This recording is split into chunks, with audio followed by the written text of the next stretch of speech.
अस्सलाम वालेकुम स्टूडेंट्स, क्या हाल है आपके? ठीक ठाक हैं? आज हम अपने नए लेक्चर की तरफ जा रहे हैं। इसका टॉपिक है conditional control structure. Conditional control structure हमारे पास डिस्कस किया जा रहा है with reference to C language. आपने सी लैंग्वेज मुख्तलिफ लेवल से पढ़ी होगी। एसएससी में भी है, एचएससी के अंदर भी है, बैचलर्स लेवल पर भी है, बीएड लेवल या कहीं पर इस तरह बैचलर्स लेवल में मुख्तलिफ जगह पर इस्तेमाल की जाती है सी लैंग्वेज। तो सी लैंग्वेज का स्ट्रक्चर बहुत स्ट्रॉन्ग माना जाता है, बहुत समझ लें कि कंक्रीट माना जाता है, और इसके अंदर मुख्तलिफ टूल्स ऐसे हैं जो आपको हाई लेवल लैंग्वेज में जितने भी आप लैंग्वेज पढ़ते हैं उसमें बड़ा सपोर्ट करते हैं। तो इसमें एक स्ट्रॉन्ग जो स्ट्रक्चर है वो है कंडीशनल कंट्रोल स्ट्रक्चर। हम देखते हैं कंडीशनल कंट्रोल स्ट्रक्चर कौन कौन से हैं। हम अब आज बात करेंगे with reference to secondary class of federal board के उसमें कंडीशनल कंट्रोल स्ट्रक्चर को किस तरह से डिस्कस किया गया है। यहां पर हमारे पास कंडीशनल कंट्रोल स्ट्रक्चर जो है वो इस्तेमाल किए जा रहे हैं विद डिफरेंट टूल्स। मैं आपको खाली रेफरेंस दे दूं कि कंडीशनल कंट्रोल स्ट्रक्चर क्यों इस्तेमाल करते हैं सी लैंग्वेज में, कि मैं अपने प्रोग्राम के फ्लो को कंट्रोल करना चाहता हूं। मैं चाहता हूं कि मेरा प्रोग्राम मेरी डायरेक्शन के मुताबिक चल सके। मेरा प्रोग्राम मैं जिस तरह से उसको टिल्ट करना चाहता हूं, जिस तरह मैं उस पर अपनी कंडीशंस अप्लाई करना चाहता हूं, उस तरह से वो मूव ऑन हो सके। तो मैं देखता हूं कि यहाँ पर मेरे पास कौन कौन से टूल्स ऐसे हैं जिनकी मदद से मैं जो है वो कंडीशनल कंट्रोल स्ट्रक्चर्स की को इस्तेमाल करूंगा अपने सी लैंग्वेज में, और मुझे कैसे हेल्प आउट करेंगे। हर टूल का एक अपना स्पेसिफिक वर्क है और उस स्पेसिफिक वर्क के ऊपर हम बात करने जा रहे हैं। हमारे पास डिफरेंट टूल्स हैं। एक टूल का नाम है इफ। मैं खाली सारे रेफरेंस दे देता हूं पहले कौन कौन से टूल्स हैं। एक रेफरेंस है टूल है इफ, दूसरा है इफ एल्स, तीसरा है if else if and then finally else, और आखिर में है स्विच स्टेटमेंट। जब भी बात करता हूं मैं इफ स्टेटमेंट की तो इसका मतलब होता है कि मैं इसमें एल्स की बात नहीं कर रहा हूं। यानी हम बेशतर औकात डेली लाइफ में भी बात करते हैं तो हम देखते हैं कि अगर ऐसा हो जाए तो ये काम कर लेना है। मैं फॉर एग्जांपल अगर आप मार्केट जा रहे हैं तो ये चीज देते आइएगा, तो मैंने उसमें एल्स जिक्र नहीं किया, मैंने वरना का जिक्र नहीं किया। अगर आप जा रहे हो उस तरफ तो ये काम कर लेना। तो यहां पर एल्स का कोई जिक्र नहीं है, अगर का जिक्र है। सेकंड टूल अगर मैं इस्तेमाल करता हूं तो वहां पर है इफ एल्स। अब इफ एल्स में क्या है, अगर आप मार्केट जा रहे हो तो ये काम कर लेना, वरना छोड़ देना। दैट वरना इज कॉल्ड एज एल्स। ये वरना का जो पर्पस है ये एल्स है। थर्ड मोड पे आता हूं तो मैं कहता हूं इफ एल्स इफ और एल्स, फाइनली एल्स इस्तेमाल होता है, लास्ट में आके एल्स इस्तेमाल होता है। याद रखिएगा कि अगर मेरे पास डायमेंशन ज्यादा हो जाए, अगर मेरे पास कंडीशन का स्ट्रक्चर बढ़ जाए, तो मैं कहता हूं वहां पर मैं इफ एल्स इफ और एल्स इफ और इस तरह के टूल इस्तेमाल करता हूं। तो मैं इसकी एग्जांपल कोड करूं तो आपको बात मेरी ज्यादा क्लियर हो जाएगी। मैं ग्रेड प्रिंट करना चाहता हूं स्टूडेंट का, तो मेरे पास ग्रेड प्रिंट करने के लिए क्या है, मैं कहता हूं अगर ए ग्रेड मुझे A1 ग्रेड प्रिंट करना है तो मैं कहूंगा अगर परसेंटेज आपकी 79.5 से ज्यादा है तो ए ग्रेड प्रिंट कर देना। If your percentage is greater than 79.5 then print A plus. अब नीचे मुझे क्या प्रिंट करना है, ए प्रिंट करना है। अगर आपकी परसेंटेज 69.5 से ज्यादा है और 79.5 से कम है तो मैं इसको लिखूंगा एल्स इफ में। Else if the percentage is greater than 69.5 and less than 79.5 then print A grade. Else if the percentage is greater than 59.5 and less than 69.5 then print B grade. Else if the percentage is greater than 49.5 and less than 59.5 then print C grade. और finally मैं इस तरह C D और E तक जाने के बाद मैं बोलूंगा if, यहां पर जब मैं आखिरी में ई ग्रेड प्रिंट करूंगा, इफ के बाद लास्ट में एल्स आगे कहूंगा if there is no percentage resided under the category which is defined above then else पे आगे लिखूंगा print that person is called that candidate is failure. तो लेस देन 33 हम काउंट करते हैं कि जनाब वो हमारे पास फेलियर है। तो यहां पर हमारे पास अगर मैं देखूं तो हमारे पास हर कंडीशन इफ से स्टार्ट हो रही है। यह हर कंडीशन हमारे पास इफ से स्टार्ट हो रही है। याद रखिएगा हमारे पास कभी भी कंडीशन एल्स इफ या एल्स से स्टार्ट नहीं हो सकती। इफ विदाउट एल्स हो सकता है, ये की पॉइंट है। इफ विदाउट एल्स हो सकता है बट एल्स विदाउट इफ नहीं हो सकता। तो टूल हमारे पास क्या है, if that is called without else, if with else, if with else if और फाइनली एल्स। जब भी मैं किसी कंडीशन में एल्स इफ इस्तेमाल करूंगा तो उसके लास्ट में एल्स लगाना जरूरी होगा। दैट्स नेसेसरी, ये नेसेसरी पॉइंट है। एग्जांपल, मैंने लास्ट में एल्स इफ ये लिखा था और एल्स नहीं लगाया तो सिंटैक्स एरर है। और अगर मैंने ये मुझे लास्ट स्टेटमेंट बनानी थी तो मैं इसको यहां पर आके एल्स पे खत्म करूंगा, आगे स्ट्रक्चर को लेके नहीं जाऊंगा। एल्स इफ में आप मल्टीपल कंडीशंस लगा सकते हैं। हम इसको देखते हैं, इस वाले टूल को हम प्रोग्रामिंग के लिहाज से भी देखेंगे कि कैसे इस्तेमाल करते हैं। और फिर हम आते हैं लास्ट में स्विच स्टेटमेंट। अच्छा, स्विच स्टेटमेंट का structure as compare to if statement is completely different है। तो ये भी हमारे पास कंडीशनल कंट्रोल स्ट्रक्चर, बट इसका स्ट्रक्चर इफ से डिफरेंट है। वो कैसे? मैं अगर जब भी बात करता हूं स्विच स्टेटमेंट की तो मैं ये कहता हूं कि स्विच स्टेटमेंट मेरे पास काम करता है according to the given data. जो वेरिएबल के अंदर डाटा दिया जाएगा उस डाटा की आइडेंटिफिकेशन करेगा और देखेगा कि जनाब वो डाटा उसके बराबर है, इक्वल टू है, तो उस काम को करेगा। अगर वो डाटा उसके बराबर नहीं है तो वो काम कंडीशन को स्किप कर देगा। तो हम इसको स्टेटमेंट को भी देखेंगे। स्विच स्टेटमेंट में बस एक्सक्यूज मी, स्विच स्टेटमेंट में बस कैसे चलती है। अब यहां पर हम स्विच स्टेटमेंट में जाने से पहले हम एक काम करते हैं कि देखते हैं कि इनके प्रोग्राम्स के स्ट्रक्चर कैसे बनते हैं। मैं पहले प्रोग्राम बना रहा हूं इफ के लिए। हमने इस्तेमाल किया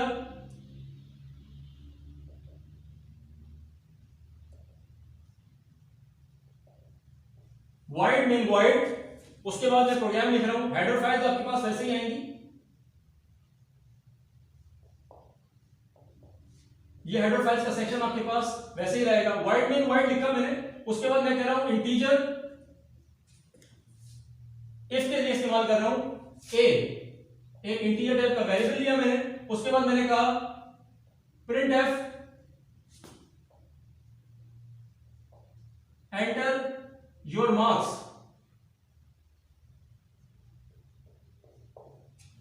फिर मैंने इसकी वैल्यू ली यूजर से, that is called as using purpose of scanf. आपको पता है कि प्रिंटएफ के जरिए मैं स्क्रीन पे आउटपुट प्रेजेंट करता हूं और स्कैनएफ हमारे पास यूजर से इनपुट लेने के लिए इस्तेमाल करते हैं। तो हम स्कैनएफ पे देख रहे हैं %d, ये फॉर्मेट स्पेसिफायर इस्तेमाल कर रहा हूं। That format specifier is used specially for integer values. तो फॉर्मेट स्पेसिफायर लगाया और फिर मैं लगा रहा हूं address operator, that is called as एम% साइन। ये एम% साइन हमारे पास एड्रेस ऑपरेटर है। अब मैं उस वेरिएबल का नाम लिखूंगा जो वेरिएबल मैंने ऊपर डिफाइन किया है। मैंने लिखा a और इसको मैंने इसको फिर क्लोज कर दिया।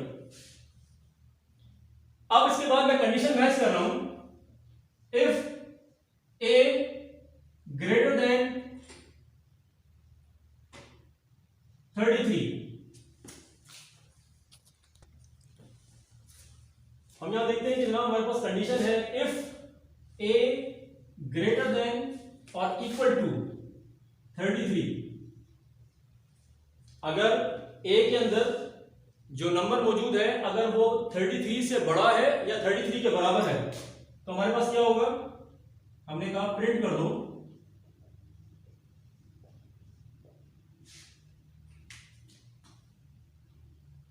कॉन्ग्रेचुलेशंस,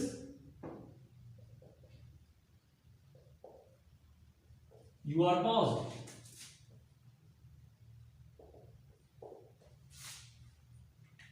और यहां पर आके मैंने प्रोग्राम को एंड कर दिया। एक सिंपल प्रोग्राम है, इसका मैं मेमोरी आउटपुट भी देखूंगा कि मेमोरी आउटपुट पे किस तरह काम होता है। हेडर फाइल्स आप यूज करेंगे एज पर the requirement of your input and output operations और एनी अदर टूल्स।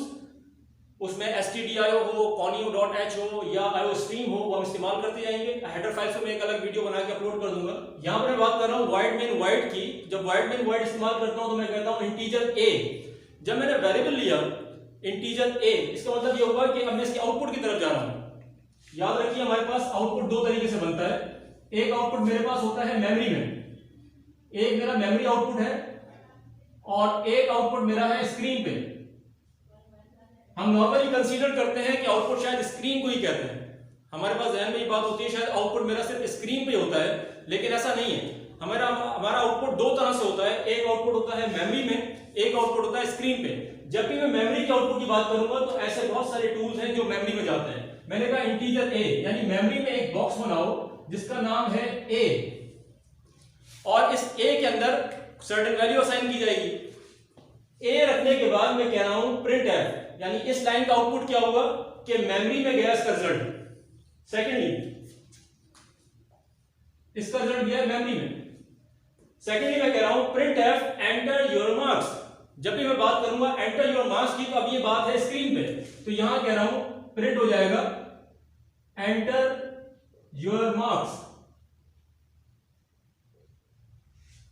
और इसके आगे एक कर्सर ब्लिंक कर रहा होगा जो कि वेट कर रहा होगा कि आप उसको इनपुट देंगे। यहां पर आगे कह रहा है %d format specifier, integer type की वैल्यू लेनी है यूजर से, और कहां रखना है, उठा के ए के अंदर। मैंने इसको दिया यहां पर 72। ये 72 मार्क्स कहां चले जाएंगे, ये 72 मार्क्स लिख के जैसे ही मैं एंटर की दबाऊंगा तो 72 चले जाएंगे ए के अंदर। तो अब क्या हुआ, मेमोरी के अंदर जो बॉक्स बनाया था ए का, उसके अंदर उसकी वैल्यू चली गई है, और उस वैल्यू की जो हमारे पास वो वैल्यू जो है हमारे पास वो 72 है। यहां पर आके मैंने कहा कि अब 72 मेमोरी में चला गया है। अब मैं कंडीशन मैच कर रहा हूं, अगर ए की वैल्यू बड़ी हो या बराबर हो 33 के, तो क्या करना, प्रिंट कर देना कांग्रेचुलेशंस यू आर पास। अब यहां पर अब मैं साइड एक बात बता दूं आपको, साइंस में अक्सर बच्चे परेशान होते हैं कि साइन हमारे पास लेस देन कौन सा है और ग्रेटर देन कौन सा है। For sake of just information, जो एल की तरह बना हो उसको हम कहते हैं लेस देन। बस एक साइन याद करना है, जो एल की तरह बना होगा, ये एल वाले फॉर्म में बना होगा, वो लेस देन होगा। एक साइन याद कर लें, उसका इनवर्स हमेशा लाजिमी बात है ग्रेटर देन होगा। तो ये याद करने का आसान तरीका है, अक्सर स्टूडेंट्स कंफ्यूज होते हैं, यार ये वाला लेस देन है या ये वाला लेस देन है। तो जो एल की तरह बना हो that is for less than.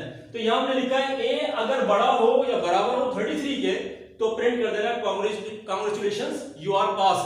इसका मतलब ये हुआ कि बच्चे के ग्रेड अगर ज्यादा है, किससे, मार्क्स 33 से ज्यादा है, तो उसको पास माना जाएगा। फाइनली मैंने इसमें एल्स नहीं लिखा है,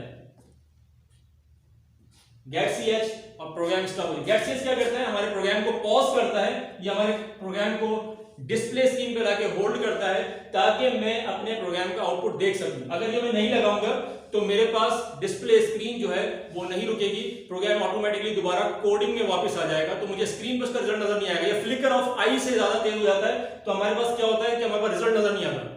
तो गेट ch हमारे प्रोग्राम को पॉज करने के लिए इस्तेमाल करता है। इससे सब्स्टिट्यूट मेथड, हम इसको सब्स्टिट्यूट तौर पर इस्तेमाल करते हैं। गेट ch की अपनी एक फंक्शनैलिटी है, हम यहां पर इसको एज अ सब्स्टिट्यूट टूल इस्तेमाल कर रहे हैं। फर्दर ऑन अगर मैं इसके अंदर ही अमेंडमेंट करूं, इसी के अंदर मैं चेंजिंग करूं, तो मैं चेंजिंग कर रहा हूं अब इफ और एल्स के साथ। इफ का स्ट्रक्चर वैसे ही मौजूद है, मैं यहां पर एडिटिंग करने जा रहा हूं एल्स के साथ। मैंने इसको रिमूव किया और मैं यहां पर आके कह रहा हूं एल्स अगर ऐसा ना हो, अगर a बड़ा ना हो 33 से, तो क्या करना, फिर आप प्रिंट कर देना जनाब बच्चा फेल हो गया। Else printf you are fail.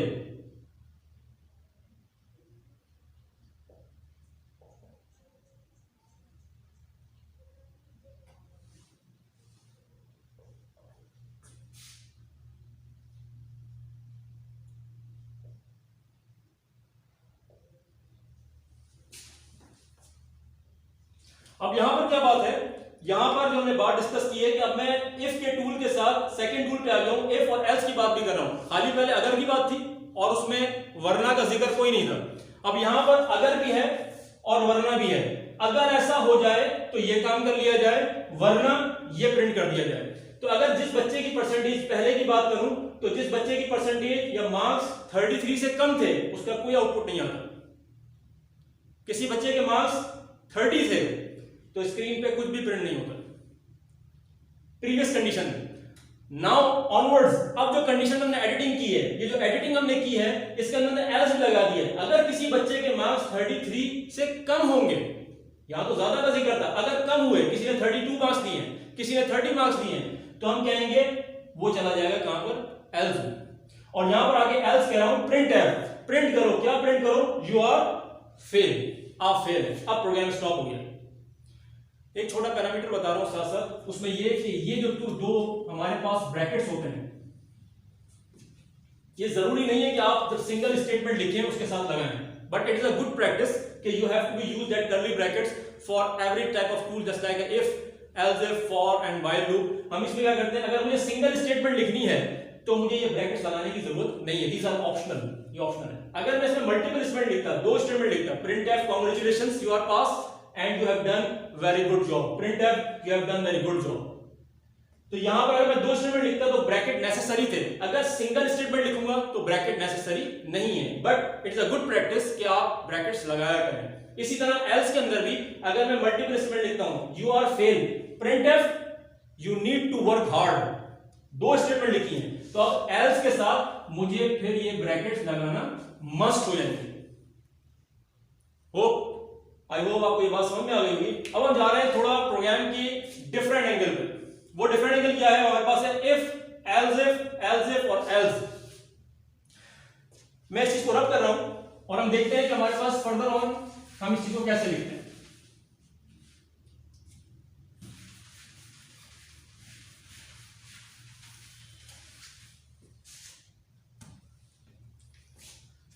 अब मेरे पास है इफ, एल्स इफ और एल्स इफ के साथ हम बात करते हैं। हम देखते हैं कि हेडर फाइल्स मेरे पास एज इट इज, एज पर द प्रोग्राम नीड हम इस्तेमाल करेंगे।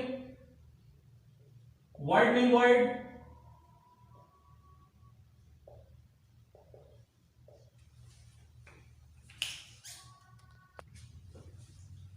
चलिए हम बात करते हैं कि इफ, एल्स इफ के साथ प्रोग्राम को कैसे बनाएंगे। आई होप आपको अभी तक की जो बातें हैं वो क्लियर हो गई होंगी। इन केस अगर आपको कोई कंफ्यूजन हो तो आप मुझे डिस्क्रिप्शन बॉक्स में मुझसे पूछ सकते हैं, मैसेज कर सकते हैं मुझे, और इंशाल्लाह मैं उसको आपको आंसर करने की कोशिश करूंगा। होपफुली आपको शायद सवालात की जरूरत पेश ना आए, लेकिन फिर भी मैं आप लोगों के साथ हूँ। कोई क्यूरी हो, कोई और वीडियो आपको रिक्वायर्ड हो रिगार्डिंग टुवर्ड्स दिस टॉपिक, आप मुझे बताइएगा, मैं उसके लिए अलग से वीडियो बना के आप लोगों को अपलोड कर दूंगा। यहाँ बात करते हैं हम void मेन void की। हमने इसका बॉडी ऑफ मेन स्टार्ट किया। यहां पर मैंने दोबारा से वेरिएबल को इनिशिएट कर रहा हूं। मैंने वेरिएबल का नाम ए रखा, आप ए बी सी कुछ भी रख सकते हैं। मैं एक नया वेरिएबल ले लेता हूं ताकि खाली ए के साथ हम इन्वॉल्व ना हो। मैंने इसका नाम रखा VAL, यानी वैल्यू। हमने कहा इसके बाद हम आगे लेके चल रहे हैं इसको, प्रिंट एफ, प्रिंट करो, या VAL से बेहतर है मैं इसका नाम कर लूं percentage, PER, percentage. Print F, enter your percentage.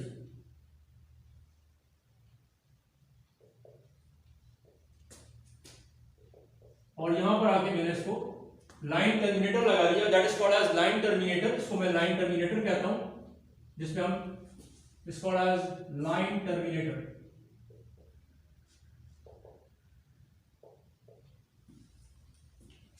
फिर हमने कहा स्कैनफ, यूजर से हम एक वैल्यू इनपुट ले रहे हैं, इंटीजर टाइप की वैल्यू चाहिए। आप चाहें तो भले परसेंटेज के लिए परसेंट एफ भी ले सकते हैं, लेकिन मैं फिक्स वैल्यू ले रहा हूं। इसको मुझे फ्लोट करना पड़ेगा परसेंटेज के लिए, FLOAT फ्लोट, या परसेंट एफ ले लिया ताकि मेरे पास पॉइंट्स में वैल्यू जा सके। और फिर मैं यहां पर आगे कह रहा हूं एड्रेस ऑपरेटर PER, वैल्यू उठा के कहां रख देना, परसेंटेज के बॉक्स में रख देना, PER के नाम से मैंने बॉक्स बनाया। फिर यहां पर आके मैं चेक कर रहा हूं, अगर इफ परसेंटेज लेस देन हो 100 से, 100 से कम हो, या लेस देन और इक्वल टू कर लें ज्यादा बेहतर है, less than and equal to 100 हो, and percentage greater than equal to हो या ग्रेटर देन हो 79.5 से, तो प्रिंट कर देना। क्या प्रिंट करना, प्रिंट एफ,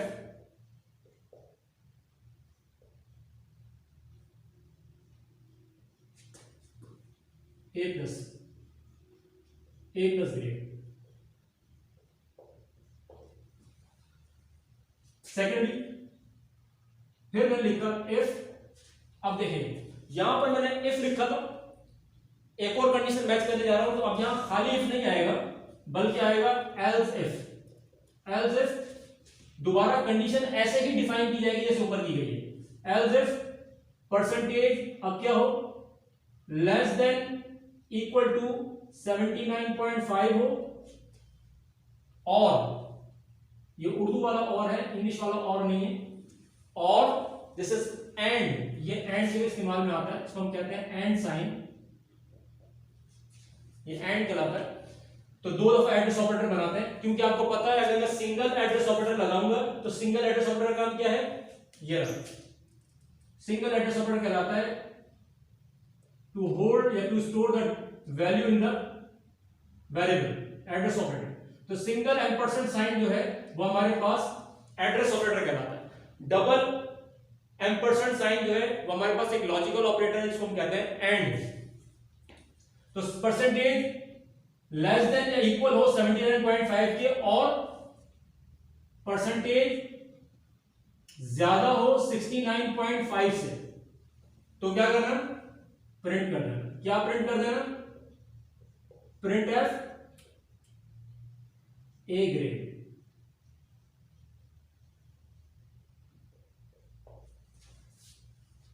फर्दर हम दोबारा से लिखेंगे एल्स इफ अगर percentage less than equal to हो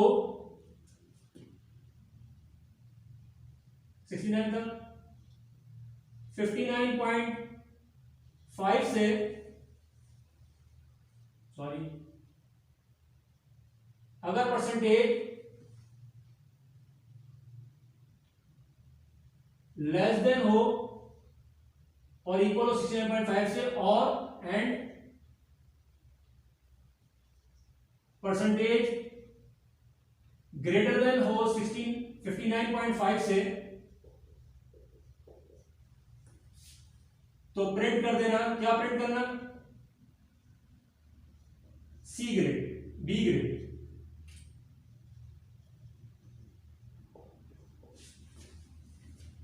और इसी तरह हम मजीद एल्स इफ इस्तेमाल करेंगे, किसके लिए, कंडीशन लगाएंगे सेम ऐसे कि परसेंटेज हमारे पास, मैं ब्रैकेट यहां भी क्लोज कर सकता हूं अगर मैं चाहूं तो, यहां मैंने लिखा था प्रिंट एफ, मैं यहां पर भी आके ब्रैकेट्स को क्लोज कर सकता हूं। परसेंटेज हमारे पास क्या हो, लेस देन हो इक्वल टू 59.5, और परसेंटेज ग्रेटर देन हो 49.5, तो क्या प्रिंट कर देना, print F C grade.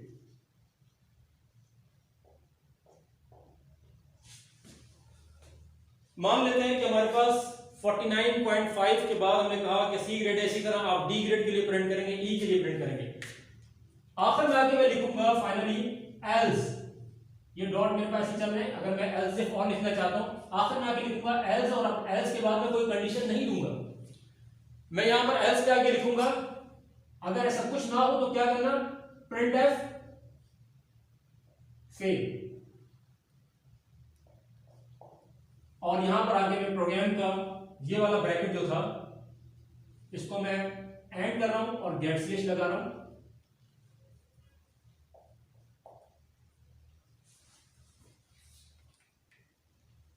I hope ये आपको बात समझ में आ गई होगी, मैं इसको रीड भी कर लूं ताकि आपको बात क्लियर हो जाए। एक मैंने बॉक्स बनाया मेमोरी के अंदर, मैं मेमोरी का बॉक्स यहां सामने बनाऊं ताकि आपको चीजें समझ में आ सके। मैंने मेमोरी का बॉक्स बनाया, मैंने पहले भी जिक्र किया आपको कि हमारे पास मेमोरी, एक आउटपुट हमारे पास मेमोरी में जाता है और एक आउटपुट मेरे पास आता है स्क्रीन पे। मेजॉरिटी ऑफ द स्टूडेंट समझते हैं कि आउटपुट खाली हर लाइन का स्क्रीन पे ही होता है, बाकी लाइंस का कोई आउटपुट नहीं होता। याद रखें, इसमें आप जो भी लाइन लिख रहे हैं, कोडिंग के अंदर जो भी लाइन लिखी जा रही है, उस हर लाइन का एक आउटपुट है। अब वो आउटपुट आपको देखना है कि वो आया मेमोरी में जाता है या वो स्क्रीन पे जाता है। आपको अपने कंप्यूटर की स्क्रीन पे आउटपुट तो नजर आ जाता है, लेकिन अगर आपका मेमोरी कॉन्सेप्ट स्ट्रांग नहीं है, मैं एक अलग से वीडियो बनाऊंगा कि जिसमें मेंशन किया जाएगा कि मेमोरी कॉन्सेप्ट को समझना कैसे है, आउटपुट के कॉन्सेप्ट को समझना कैसे है। स्टूडेंट्स की लेवल पे अगर बच्चे को मेमोरी कॉन्सेप्ट क्लियर हो जाए कि कैसे मैनेज करना है मेमोरी को, मेमोरी में काम कैसे होता है, तो उसके लिए काम करना बहुत आसान हो जाता है, प्रोग्रामिंग समझना बहुत आसान हो जाता है। इसके लिए मैं एक अलग से वीडियो डिजाइन करूंगा, बताऊंगा, उसमें आपको क्लियर हो सकेगा कि what is the difference between output in the memory and the screen.